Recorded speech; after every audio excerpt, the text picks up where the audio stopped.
Netflix a eu des gains dans un S&P 500 l'année dernière et a ouvert des frontières pour plus d'expansion. Mais Time Warner pourra-t-il faire concurrence? Si les groupes de médias veulent rivaliser avec Netflix, il faut avoir un contenu copieux qui est accessible pour les clients. Netflix a tenu les plus grands gains dans un S&P 500 l'année dernière et l'année 2016 semble être pleine de perspectives pour le fournisseur des médias diffusés en streaming Netflix.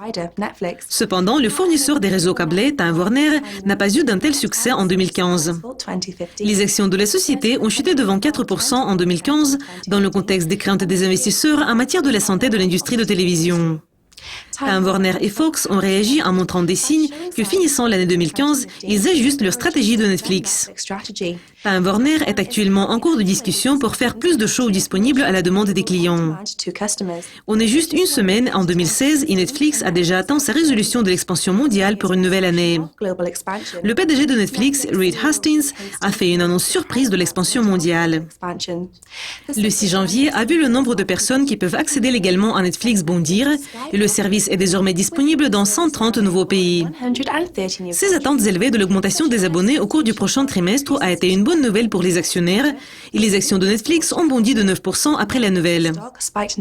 Les investisseurs sont préoccupés par la santé globale de l'industrie de télévision suite aux accords faits par les producteurs avec les fournisseurs de streaming tels que Amazon et Netflix.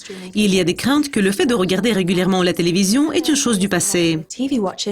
Paul Sweeney, l'analyste du renseignement de Bloomberg, a souligné que les droits d'auteur sont aujourd'hui plus importants que jamais. Howard Averill, le directeur financier de Time Warner, est satisfait des progrès déjà réalisés. Time Warner a clairement énoncé les conditions à Hollywood Studios sur les droits d'auteur sur les shows.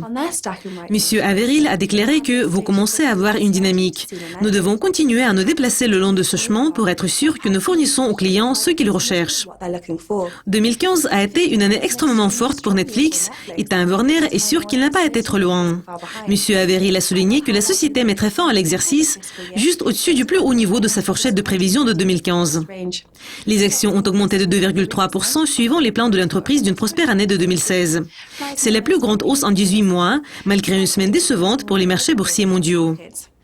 Bon, c'est tout pour la revue de presse de vendredi, mais restez à l'écoute de Yucascopy TV pour apprendre les derniers mouvements et mises à jour du marché.